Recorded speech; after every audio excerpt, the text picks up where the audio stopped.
Welcome to Romera Records virtual cast. Today we have on Tyler. How's it going, man? Oh, great. Thank you so much for having me. Exciting day today. Absolutely. Great to have you on.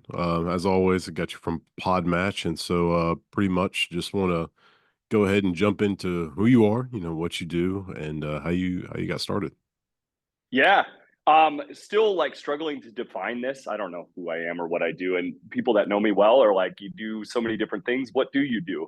And then people that like contact me, they'll be like, I think you do something like this. I was like, well, I must do a horrible job of like telling people what I'm into these days because it's like even people that know me close don't exactly know. But I've kind of boiled it down to two things. I fight bullies and I vouch for and try to help underdogs, and like I do that in a lot of different ways. I do that through our charity work.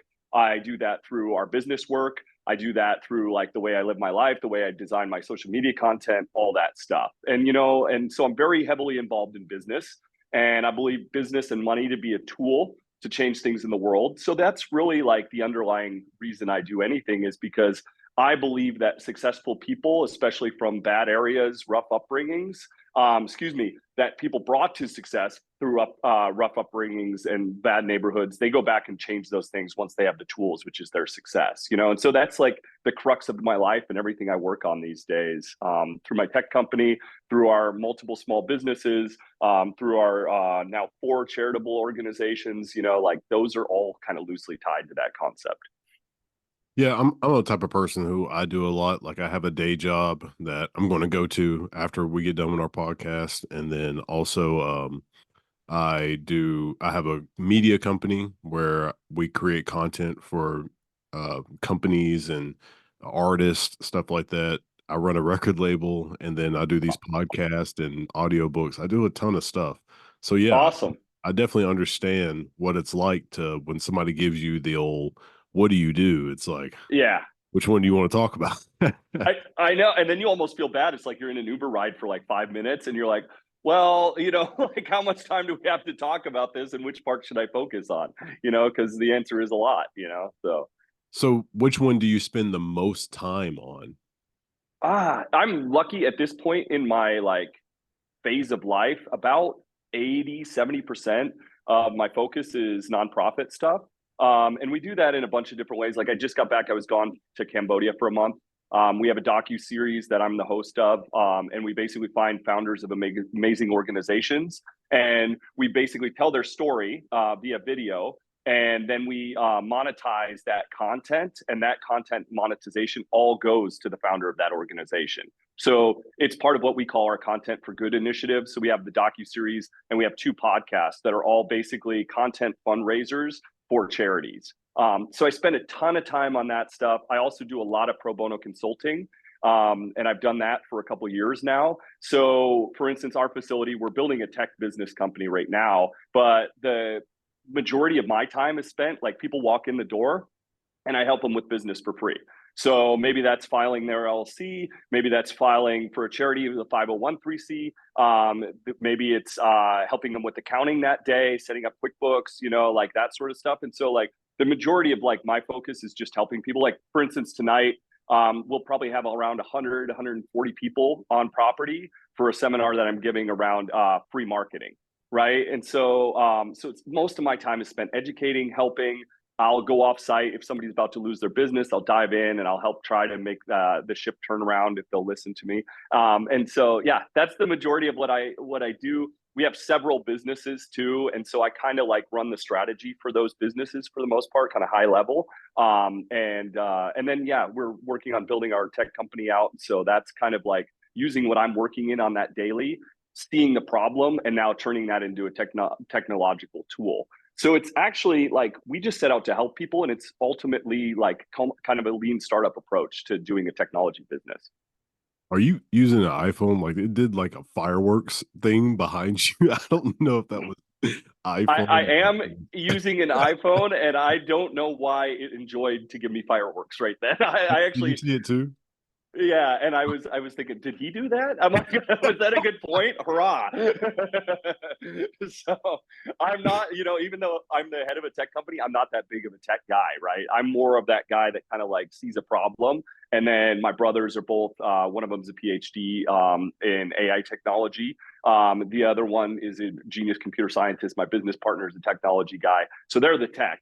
I'm the like see the need, like make it work for the common human sort of person, right? I'm the monkey that breaks it. So they build the tech. I'm the monkey that breaks it. Somebody's got to do it, man. Yeah, yeah, yeah. So, So yeah, no, like things are great that way. I really enjoy what we're doing these days. so in the midst of all the charitable organizations that you're running, like how difficult is it to bounce back and forth between the different ones and to be able to keep them going? It's such a good question. And like my schedule is so crazy. I was thinking about it this morning. I'm preparing the seminar for tonight. That takes me a month, and so it'll take me a month on and off to prepare the seminar. We have a meeting for our Age Out Foster Hub next Wednesday. So now I've got to pair another speaking engagement for that and kind of set that all up. We do a lot of these events on site, right? And so like then it's like chair setup, organization, stage setup, electronic setup. So there's a lot to it. And then like luckily I have a podcast studio. Unfortunately, my business partner was running late this morning. Like I said, I'm not the tech guy. So here I am on my iPhone, even though we have thousands and thousands of dollars in technology surrounding me, and so and then you just adapt, right? It's like today, like I hate being late. And so I'm like, you know what? iPhone today, and so it's like everything I'm doing though, like kind of has something to do with something else. Like one of the companies we own is a production company, right? And it does a lot of podcasts. We have, about 80 to 100 podcasts a month that we do. And so then I just bounce in, I do my podcast, and so it kind of goes along with everything we're doing. Or, like I'll come in and film some content for the tech company or something like that. So kind of everything really goes together. It's but the majority of what I'm doing is just helping people one on one. And then like I'll talk to my team about like how that went, like what we need to do from there. We just saw a huge hole in the market the other day based on we had 6 people come to us with the same problem. And they're all like, devastated. It's like, business. It's like a lot of people can't understand this unless they're in business, but it is sickening to have a business problem, the wrong business problem. It's so like much weight and stress. And, people are like, oh, it's first world. It's like, no, it's not. It's like, this is your baby. It's real, and so we see that problem 4 times in a week and we're like, this is a problem. This is a way we can solve it. And now we're involving technology. What we're working on right now, due to those 4 problems I saw last week, is actually going to change the landscape of the United States for a small business owner. So you see those things when you're in it. So helping actually is beneficial to our companies. And so I love that it has that like symbiotic nature. Like I get to spend my time helping people, and therefore we can bring that technology to help even more people. So when you are identifying these issues that other people are having, is it just like an instant light bulb situation and you're like, all right, let's go do? Or is it something you're like, all right, let's build a strategy. You seem like a doer, like just talking to you. Yeah. Like Yeah. you just said, like, you're the monkey person who's like those breaks. Yeah. Some people just some people are like, well, let me think about it, give me a few months and I'll come up with something. And other people are just, all right, I'm just gonna do it and I'm gonna figure it out. And if it doesn't work, well, I'll do something else. So what do you do? I do. And at points, it like kind of frustrates people because like maybe I'm talking to somebody I'm close with and like, hey, let's do this thing together, right? Maybe it's a charity thing, maybe it's a business thing. And it's like, I'll only wait so long for you. It's like if you want to sit around, a lot of people like to sit around and talk about business. I'm not one of those people. Like, especially since I know how to do everything now, like I'm on it. And then the other thing that's nice is I started my first business with $4,000 by living in a trailer in the desert with no water and no electricity. And I built it up into a multi-million-dollar company. And so I've seen every single problem people have. So most of the time, it's just like, okay, there's that problem I had too. Now 6 of you have it as well. It's like I've been thinking about this problem for years. Now I'm going to do something about it because I can feel it here how bad it hurts, right? And so like let's fix this thing that hurts. I had personal impact and hurt with. I made every mistake in my first business. I outworked the mistakes. But now that's what allows me to be so productive in a business. People like sit down with me and they're like, how did you look at my P&L for 15 seconds and tell me all these things that are going on with my business? And the answer is because I had those issues. I approached and addressed those issues. They probably took me 2 years to solve. Now I can solve it for you in 30 minutes. And I love that I have that ability thanks to like kind of all the heartache. Because if I just monetized it, it wouldn't be worth it to me. It was too much stress, too much pain. So being able to lift that pain off to people, like there's no dollar amount to that, you know? And so, Yeah, I think a big misconception with experts is that, um, and, especially people who work for time, right? If they're working per hour, is that they need to take a long time to do a good job. But in all reality, however long it takes you to produce whatever a service or a product, then that's just how long it takes you. And if you can yeah, quickly, then that just means you're really good at analyzing, you're really good at just doing, and it doesn't take you a long time to come up with something. So that shock on that person when you were able to figure something out really quickly, some people might be like, well, he probably didn't do a good job because it didn't take him that long. Or maybe you're just good at it. yeah, yeah. Well, and that's what's tough, right? It's like, so people will often come to me and they're like on their final straw with their business. Like it's on the ropes. You know, that person's standing above them. The ref's not even looking. You know, like they're about to go out. And so that's when I usually get people. You know, that last stand straw, and I have to tell them the hard truths. And a lot of people don't want to hear that, and that's so tough. You know, it's like, but I know that this is the solution. You know, but like that's the difference between doing it for free and doing it for money, right? It's like I've had other people like they're like there's been a company in there, a couple weeks before, they paid them 15, 20, $30,000 to fix the business, and they didn't fix anything. They broke a lot more stuff. But since these people were nice to, I'm not saying I'm not nice. I just tell you what you don't want to hear, right? But since these people, if you're going to sell it, you have to sell something that people want to hear, all these things. Since I do it for free, my only win in it is if you win. If I go in to help your business and now it fails, I lose too, right? And that's difficult thing, and so like that's the difference between monetizing it and not. I can tell you the absolute truth. I'm not worried about making money off you. I'm just worried about the success of your business. But the monetized person is just going to tell you what you'll pay for at the end of the day. So Yeah, and I think that it's important for people to understand their value. You can do stuff for free and still be valuable to people, because if you do a good enough job, then they're going to want to pay you. Like there's been so many situations where yeah, I've done stuff for free and it panned out to nothing, like absolutely nothing.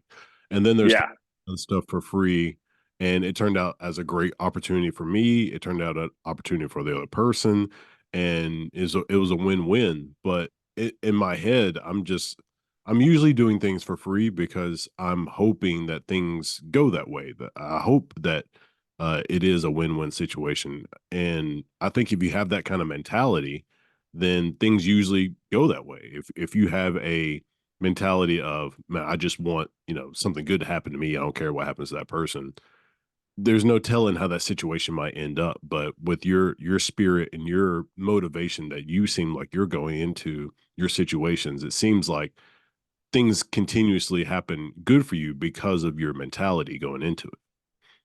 yeah. I mean, to your point, it's always tough too, because when you don't put a dollar value amount on it, and like I'm the sales guy too, like I realize that if you put a $0 value on something, some people perceive that as $0, right? And so that's the struggle, is some people don't appreciate it, right? Because you put no money value on it. But to the same point, the right people do appreciate it, right? And so it's like, even 2 weeks ago, I'm in this person's business, they're failing, they're giving up, they're like so stressed, they're sick, and like I go in there and I had like, there's another business consultant in the room, and basically they said, listen to this guy, he knows what he's talking about. But she was so emotional, and everything I was telling her just wasn't hitting at all. And it's like, I'm like, I don't know what I can do here then. I literally hit my head on the table at one point. It's like, you got to listen to me on this stuff. And she fought me on it for a couple of days, and all of a sudden she started doing what I asked. And now, like, the text messages that were coming in, Tyler saying, thank you so much. I know it doesn't seem like it, but you've literally saved my life. Like, I am so thankful. I've started embracing everything you said. You were so right. Sorry for not listening to you sooner. And now she's like on this path. Like, I think she's going to end up selling this company for millions and millions of dollars. It's like, I truly do. Like, it's a good company, right? She just needed to do some things. And that's where it's like, with whether you're doing it for money or whether you're doing it for free, there is mutual alignment in the success. And I think a lot of times when people monetize something, they don't perceive that. They're like, let me get my money, right? But your future is their future quite often. Whether you're an accountant, whether you're a marketer, whether you create videos for people, it's like if they're successful and they grow, you're successful by default. And if you've taken care of them from the ground up, you'll have loyalty to each other. We need to stop looking at as business relationships and start looking at as teammate relationships, because we both have buy-in to this win. And I look at accounting, P&Ls, balance sheets, probably I look at least 10 to 15 a week, right? And I can see right away that the bookkeeper CPA doesn't care. Almost always I look in there and I'm like, the CPA bookkeeper doesn't care. And then I tell people this, and you can all this take this to the bank right now. If you have a CPA bookkeeper out there and they've never asked you about an Amazon transaction, because we all have those in our books, then they're not doing a good job for you. Because there's no way they can guess at what an Amazon transaction is. It could be completely different. It could be a cost of goods, could be an expense, could be a personal thing. We're going to treat that in your P&L, or excuse me, in your financials completely different, and your P&L is going to look different regarding what you transacted that transaction like. So seems small, but if you're not getting good data for your business, you can't run it. You need teammates that care. How are you able to figure out, who's doing the right things and who is messing up? Is that just straight off of, your experiences and your practice, or things that you've just learned by educating yourself? Like, how did you get to basically how did you get to where you are, uh, mainly through the experiences or through education? It's so like crazy. It feels intuitive now, right? And so I've had, oh man, between the businesses I've owned myself, I've been advisors on even huge companies like eBay, and then there's a billion-dollar company that I consult for right now, and then there's a bunch of small businesses that I help. I'm loosely on the board of a couple of companies and charities. It's like so. I think I have so much business exposure. It's so quick for me. It's like I hear them out. I ask them some questions. That kind of helps me to some extent. Then when I look at the financials, especially like originally is the P&L and the balance sheet, I'll look at their statement of cash flows, and that will tell me a decent story. And usually it'll tell me a story whether I'm junk and I'm not usable, and now I have to look at the actual financials, like I have to dive into bank accounts and things like that, or I'm actually worth value, and then like I can tell those things immediately. You give me a P&L, I'll tell you in 3 seconds whether I can use this or not for the most part. It's like I can see there's telltale signs of laziness, there's telltale signs of people not knowing what they're doing, and it'll tell me that stuff pretty quickly. And most often a business issue is a financial issue. It really comes down to accounting. That's why like I love accounting. And it wasn't always that way. Like accounting is my favorite thing, because once you realize what good data that gives your business, you'll be like, how did I live without error? It is that valuable. And like I can actually my undergrad was in biochemistry. And so one of the things, and I'm no genius, it's like, and so what I had to do is they're very complex subjects. I had to boil them down to simplicity so I could understand them. But once I understand them, I can explain it to anybody. I can explain biochemistry or organic chemistry to anybody because I had to dumb it down for myself. But now in the business world, it became such a valuable tool because I do the same exact thing. And so I actually can teach people accounting in 3 hours by telling a really fun story, right? I don't know anybody on the planet that can do that, right? But it comes from my own learning lesson journey over 10 years with accounting. And then like once you learn to embrace it, world changes. You become so much better of a business person. You're like, yeah, why? How did I do this without it? So, Do you have like a step process that you work with companies, like when they come to you for help or anything like that? Or is it just like, all right, I just need to see this and I can just kind of play it by ear from there? my favorite thing to do is if I have time, I like to go into the business. If I can, I'd love to spend a couple days there. And like I do like silly things, like I like walk through the process with them, like show me the way this works. Like I'm a customer coming in, show me how that happens. And then I always draw a map, which seems silly, but I'll also draw a map of your organization. Like I'll lay out like, okay, tell me what this room does. Tell me what this room does. Tell me what this room does. And I have strategies on where I'm going. And then I'm like, okay, let's look at the financials from here. Once I look at the financials, that's going to tell me a decent story, because I'll get like some input from them, whether they know it or not. Because what they're actually telling me, I don't mean most people just don't know. They're, like they're always, it's Tyler, I need marketing. I need marketing. That's what my business needs. Or I need to open this new department because my current business is failing and that new department's going to save the business. It's like that's often what I'm contending with. And like I always tell people this too. It's like, so you want marketing. If you had $50,000 for marketing, it would change your world. It would change the business. Okay. Tell me what you're going to market. What product? And they'll be like, okay, I'm going to market this candy bar. What's the margin on that candy bar? And they're like, I don't know. Well, nope, we're not on to marketing yet. Let's go back and look at the financials. And quite often, if people have, 16, 17 products, I call it a creepy crawler. They got a couple creepy crawlers in there. They got a couple products I almost guarantee aren't making money. And usually it's that candy bar that they wanted to market. And it's like, okay, you want to spend 50 grand to market a product that's losing you money. It's like that happens daily. So then you have to backtrack to the financials and like, let's fix this first. Let's see where we're making our money. It's like new business people out there, by the way, the easiest thing to do is start with one product, one simple product. Like I just interviewed somebody on my podcast last week. She started a peach stand. You know how easy that business is overall, like to learn? If you can learn in an easy business, now you can blow up. And I'm thoroughly convinced that a good small business owner can run any of these big business companies better than they can. Thoroughly convinced. And that's what they teach you in an MBA program. They don't teach you to like dive into the financials and do the financials. They don't teach you to dive into the marketing, do the marketing. They teach you a broad spectrum of everything so you can manage it, right? That's what small business ownership does too.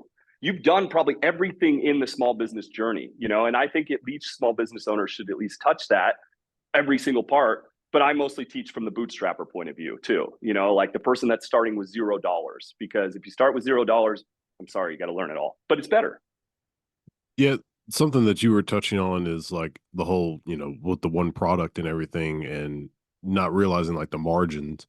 I think about that all the time with artists. Like I work with music artists and a lot of them think either their music is just not good enough. And so Mm-hmm. they're like, well, my music just basically isn't good enough. That's why more people don't know about me. I'm just like, well, how many people have you told about your music?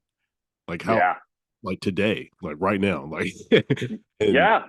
kind of opens their eyes to like, oh, well, maybe I'm just not telling enough people about it. And then also there's the concept of, it's like, well, if I gave you $1 million, like right now, like what would you do with it? And some people don't even know like what to do with it. Like they think money is their problem, but if I just Yeah. gave you money, what would you do? And they don't even know what to do with the money.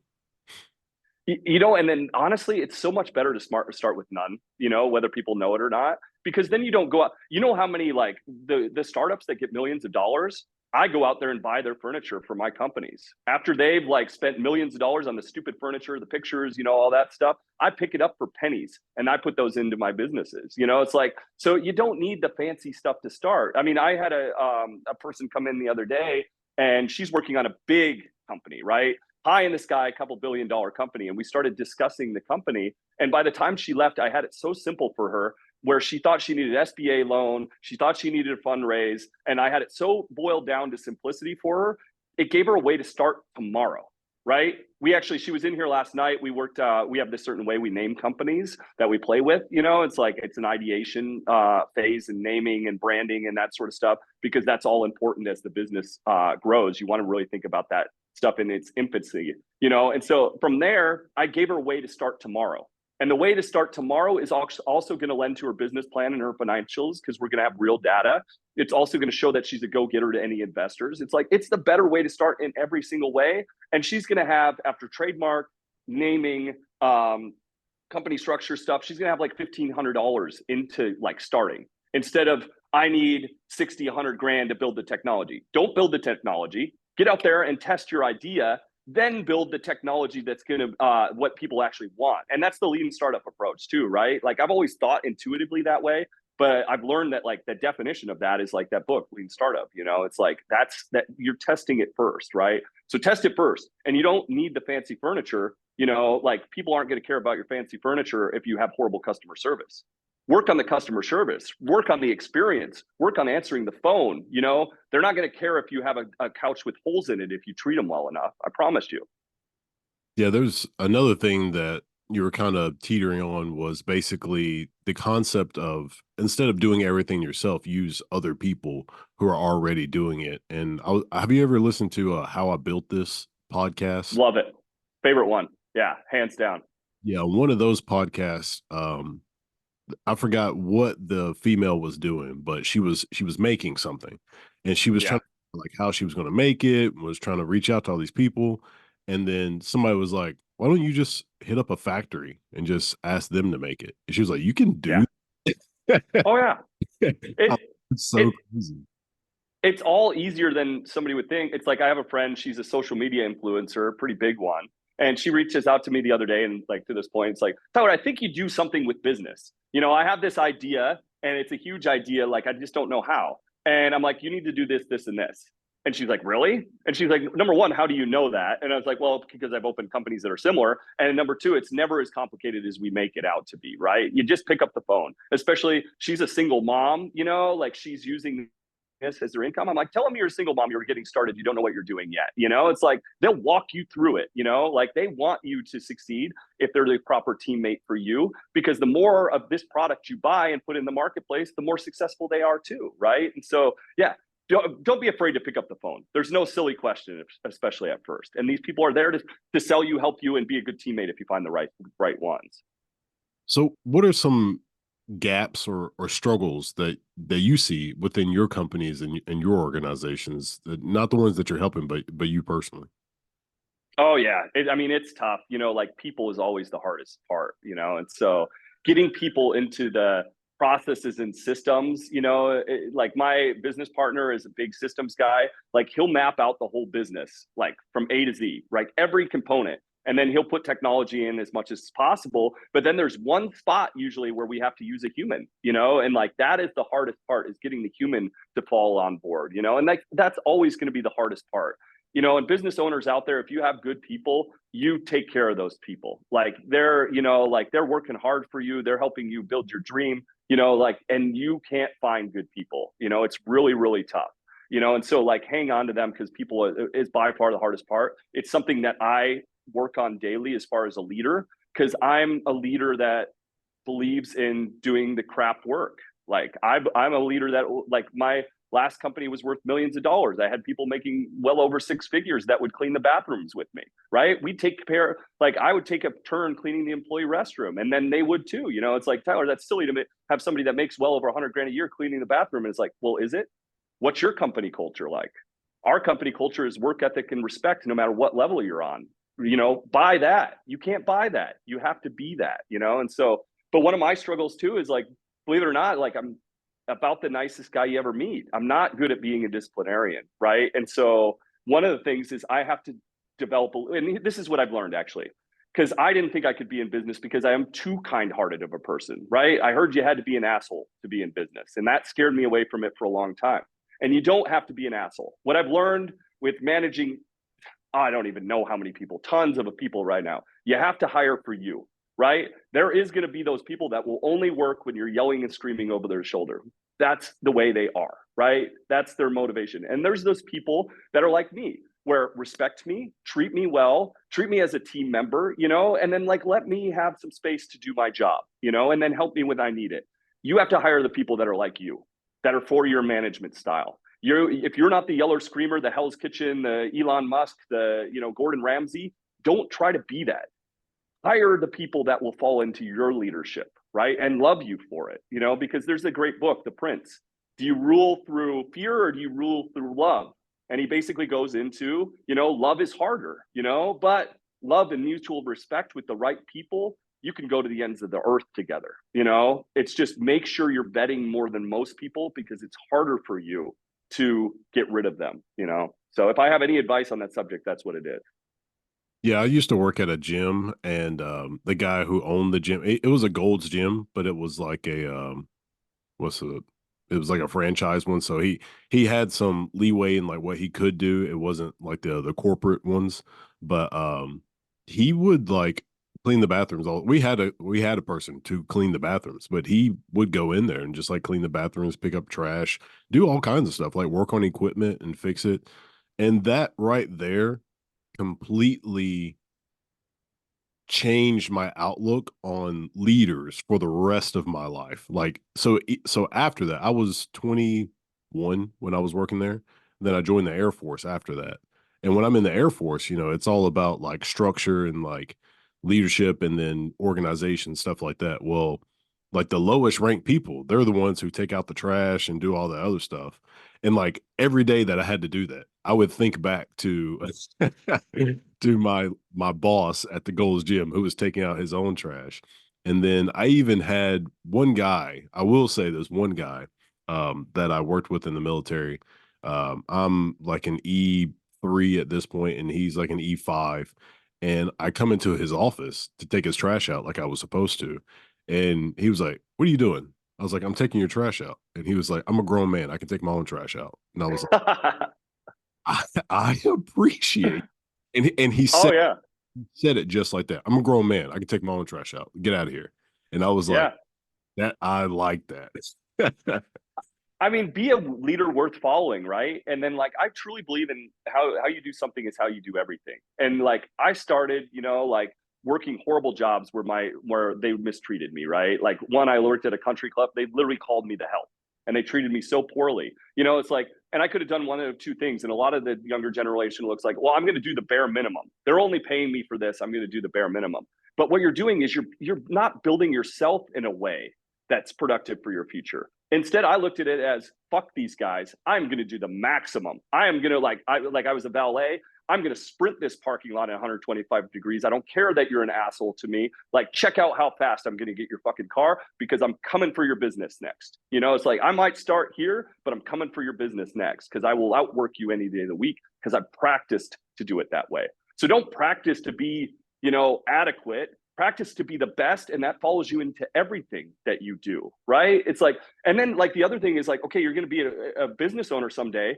Do you want somebody to work the bare minimum, or do you want somebody out there kicking ass for you the same way? No matter whether they're going to stick with your company forever or go on to the next event, you're doing yourself a disservice by not kicking ass there. There's zero reason. It can be somebody's going to promote you. It's going to be like somebody's going to see your work ethic that's on the other side of the counter and hire you because you're amazing. It can be you're practicing for your own future business. It's like, don't diminish yourself that way. Practice doing it awesome, and then it'll fall into everything else. Like one of the hardest things for me now is like, I make this argument and like, it's horrifying to the business community, right? And it's on or in your business. The business community will tell you you're ashamed, or excuse me, you're a fool if you're working on your or in your business. You're a fool if you're working in your business. It's like, really? When you start as a one-man operation, how the fuck are you going to work on your business? You're working in your business. There's a level for in, there's a level for on. Now when they're talking to people like you're going to work on your business, not from the beginning, they're wrong. They're not talking to you, bootstrappers. They're not. They're not talking to you. You're working in your business until you get to transition to on. And then there's a point where it's like 50-50 and 30-20. And, like that, my stats are off. But, and so, but that is actually the hardest transition. It's like, because when you go to on your business, I still think you should dive in. But I still love working in the business. I love doing physical labor with my staff. Love it. Live for it. My favorite thing to do is out there working the worst job in the business with them. But when I'm working the worst job in the business, I'm not paying attention to the top of the company, which is where they need me. So that's been a struggle for me, but I still think you got to bounce in there, and like, I guess one more key point I would make on all that is like, cleaning the bathroom. It starts with cleaning a bathroom and showing that respect. And, we had a new manager come in and he's like, and one of his managers said, "Hey, why don't you sweep the floor? You're not doing anything." And the guy said, "Well, I'm a manager, I don't need to sweep the floor."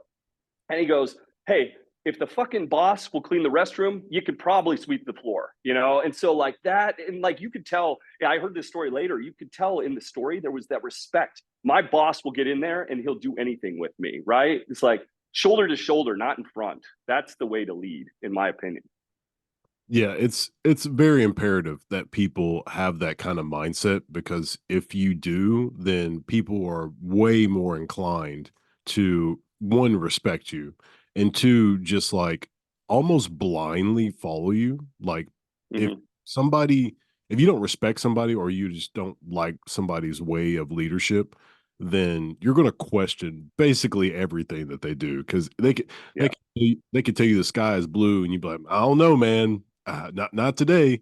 So if somebody is that shoulder to shoulder type leadership that you were talking about, it doesn't matter what they say. You're just going to believe them and just go do, because you trust that their ethics, their morals, that everything that they have behind them is true and secured in your head. You're like, yeah, they're not going to lead me astray. So I'm just going to do what they say, because I trust that whatever they're doing, whatever's going on, whatever the situation is, that I trust they're going to do the best for the company, and they're looking out for me as well.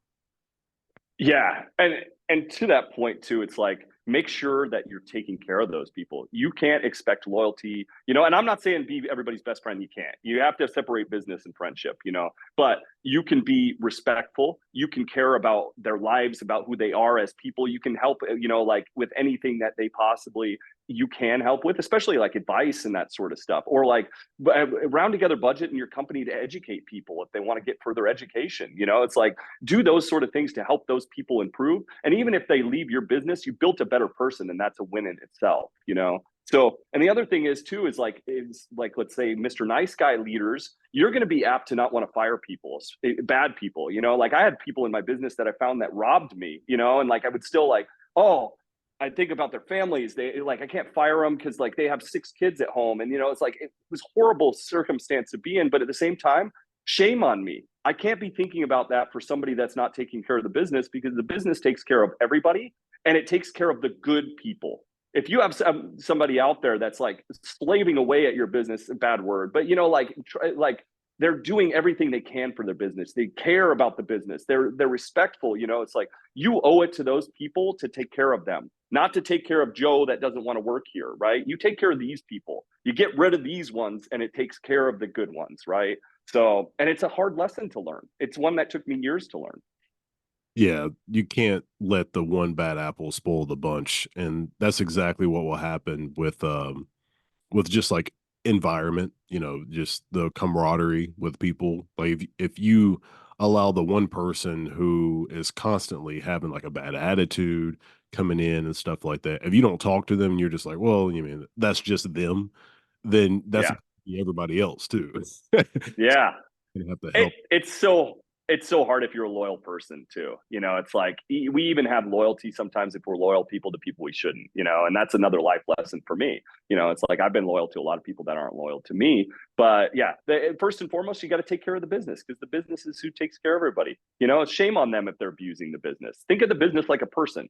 If somebody's robbing it, like let's think of a person they're robbing. We wouldn't like that, right? The business is the same way. The business is just trying to feed us, trying to bring us to the next level. We really have to circle around to focusing on the business again.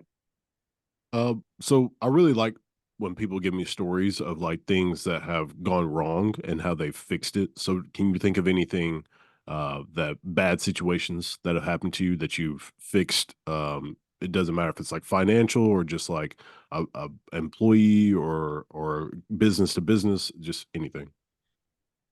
Like so I had so many things go wrong and so many things I did wrong, that I actually wrote a book on it. And it basically teaches you how to open a business. And I've broken it down to steps in how to open a business, because I always wished it would have been in steps. And like along each step, I tell you how I screwed it up, like, and then I tell you how to do it right based on how I screwed it up. Right. And so I have so many of those stories. I'll choose one, I guess, at random. So I owned a mattress company, and basically the idea, and this was like we hit it perfect. I met this woman who became a friend of mine, and she was like the Bill Gates of the mattress industry, and she'd been retired. And we talked about like, hey, wouldn't it be cool if you came in and ordered mattress? I don't want to diminish the idea, but like think of a Subway sandwich. You come in, you order the mattress in the same way you order a sandwich. Like you like can put a pillow top, you can put box spring, you can put like all these different things, and you can actually build the bed. We have a buildable component in the warehouse where you could like put these like layers on and lay on the bed and see what it will feel like, right? And then we custom build that for you in the factory and we deliver it to you. So we set out and like we did this like grand like as we always do, the branding, the like setting up the websites, all these things. We even built the signs and everything else. And then we get a cease and desist from a pillow company for using the same name. So we didn't check the trademark. well enough. And so sure enough, we had to revamp everything, right? Had to put a new sign on. We even had tags on the beds we had to get rid of. Like it had to start basically all that marketing budget that went into that, the store branding, the website, all that stuff had to be redone. Very costly mistake in not just checking the trademark, right? And so I guess so people have a learning lesson from this on how to like avoid this. The first thing you do is you think of a name, right? But before you choose that name is loosely held at this point. You go out, you check the trademark on it. Is there a trademark that's even similar? Because if it's similar, you may want to rethink it. We were mattresses, they were pillows. Still couldn't use it, right? If you're in the realm of that. And it doesn't mean you can just add an S or add a second word. Like I know somebody right now that's in a lawsuit over like a Panda Express thing, and so like, because they both use Panda, even though it's a different back word, it's like, so there is some thought in naming, trademark, and then go out and check the domain name. I actually care less about the name in theory than I do the domain and trademark, right? Make sure you can get those things. And then, yes, spend some time on naming too, because if you name your name, if you name your business the right name, it is millions of dollars in value in marketing. There's a guy I had on my podcast. He built a book called Brain Glue, and it was all about these names that became sticky. Like for instance, Men Are From Mars, Women Are From Venus was actually under a different title, only sold 30,000 copies. When they switched the name, it sold millions, right? So, and he had all kinds of examples like Pop Tart and, mommy needs her vodka for a blog. It's like, if you name right, you save millions in marketing, right? So these are just discipline things too. So anyways, I kind of went off, but hopefully that gives some good value to the audience about naming and mistakes. It's crazy because like so I think it's very important for people to share stories like that because it shows the way of thinking of people. So me and my business partner, we created a record label, but we also, as I said, we do like content creation and stuff like that. And it's called Damage Media Group. Well, Cool. we were going to use like so many different other names, but like literally the first thing we did was try to come up with a name, and then we like looked it up for the trademark and everything. So that's like the Yeah. first thing we did, and we were actually struggling with all the other stuff you said you had already did. So it's cool seeing the different process and thought behind like how people accomplish things. Like you said, you already had the whole idea made out and what you were going to do, and me and my business partner are doing the opposite. Like we're trying to figure out what we can do, how we can set up a system and stuff like that now, and we had all the other stuff figured out on the front end. So yeah, it's really cool seeing how different people attack creating a business and creating a system and stuff like that.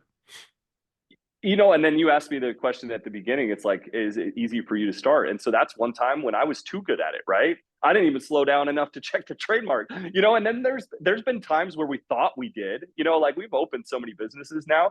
We're like, no, you checked the trademark, didn't you? And like we figured the other one did it, and so you can actually get lost in the minutia of making the same mistake again because like you do it so often, you figure the other one has done it, right?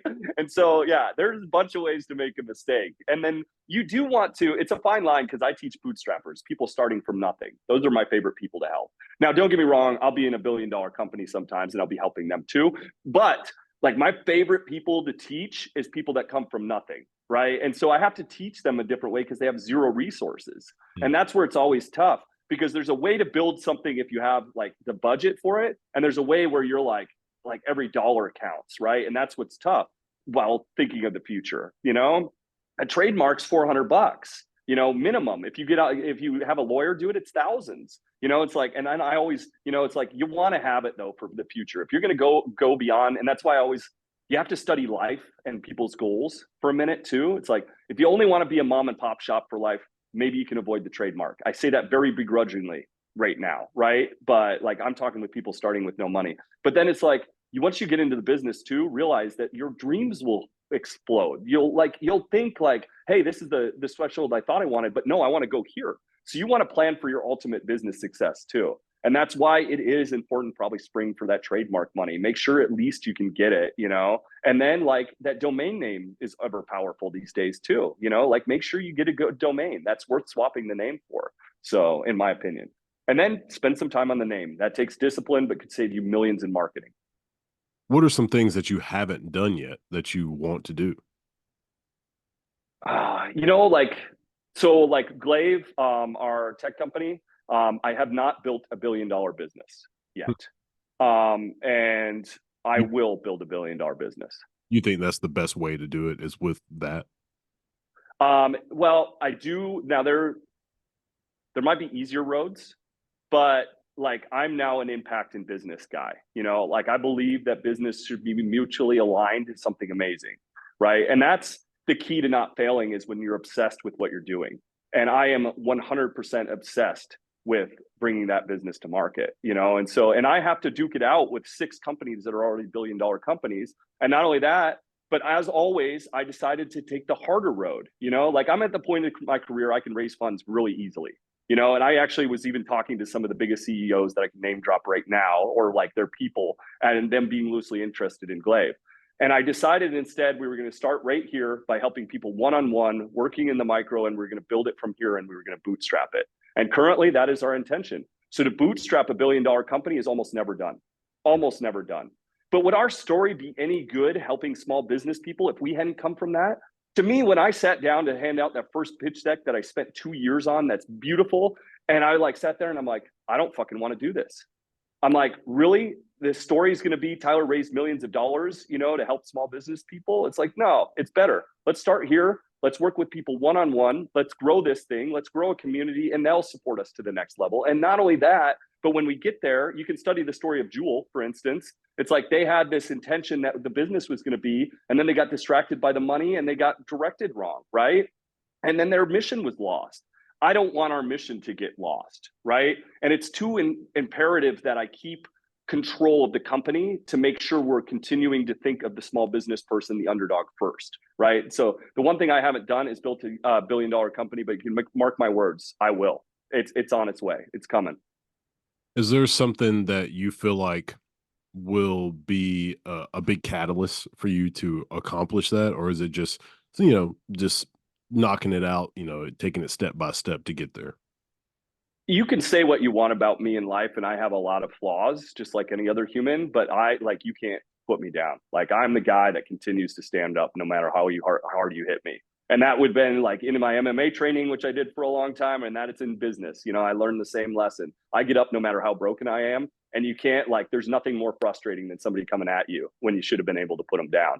And that's going to be the same lesson. I've duked it out with billionaires in business before and beat them up, you know. And so like, and I don't mean physically, right? You know. And so like this is just another step in that. Like we're coming for you. We have the right intention. We're going to build a community one person at a time, and our community that we've taken care of is going to take care of us. And I truly believe that. And it's just this is going to change the world, to be honest. Like what we're working on right now changes the world, changes a lot of the things that are going on that I don't like, you know. It's like I'll put this to you, you know. It's like what is the if we get more underdogs in business, what is the revolving collateral action of getting more underdogs in business? They get more underdogs in business. We get more women in business. What is the collateral action? They get more women in business. You know, it's like this collateral nature of what we can do with this. You know, not only that, but you have people that were part of systems like I was that get frustrated by them. And then, like, I put it to people this way all the time. It's like Elon Musk, if he was raised in a foster care home, would there be a problem with foster care system anymore? Maybe, but not nearly like it is now, right? You know, it's like you have to bring people up from these areas because they know they have passion for these problems. They know how to solve them, right? And so, like, that's why we're so impassioned about what we do. It's a collateral nature of making impact, right? And like, all it takes is like helping them cut that red tape a little bit. And it's mostly imaginary, right? I can't open my business because I don't understand how to open an LLC. I don't know what taxes to pay. I don't know how to sign up for a business license. What if we take all that away? And now we just say, hey, you got a place you can come for education. All you're going to have to do is work hard. That's it. Now you have to show up and work hard. There's no magic trick to that, but we're going to take away all that other bureaucracy bullshit and make it easier, right? You just need to show up and work hard. We're going to help you with the rest of it. That's awesome. I guess it's about time to wrap up. If you could just go ahead and give everybody like your website, contact info, everything that you want people to know. You already talked about some of your books, so just go ahead and reiterate all that stuff. Yeah, too scared to release the book still. You know, it's a fear that I'm struggling with, much like this one that we're on right now. So no book for you yet. I do have tyleruriah.com where I write some blogs about business and life and the way I think about things. I have at Tyler Uriah is my social media handles. I'm very accessible. I make it a point to even check the junk mail from time to time because I never know if somebody could be in there needing help with their business. Tyler Uriah at Tyler Uriah is the best way to get a hold of me. That's my Instagram. I'm active on there. Other than that, yeah, if you connect there, you can see where my podcasts are at, where our businesses are at. We just want to help you. If you're in the Phoenix area, you have a spot that you can come anytime for free. I have desks here. Use them anytime you want. I will help you with your business at any level. I will save you thousands of dollars and years of heartache, right? Come in anytime. We hope to eventually do this across the country too. I thank you so much for having me on. I really appreciate the conversation and the wonderful questions. Awesome. Well, thank you for sharing all your knowledge on just, how to get your business rolling, the mistakes that you could possibly make, solutions to people's issues, and all the experiences you've had. So it's been great finding out all this stuff about you. Yeah, thank you so much. More of us need to be online talking about it to help the others. Absolutely. Well, all right. Well, thank you for everybody for tuning in, and we'll see you next time.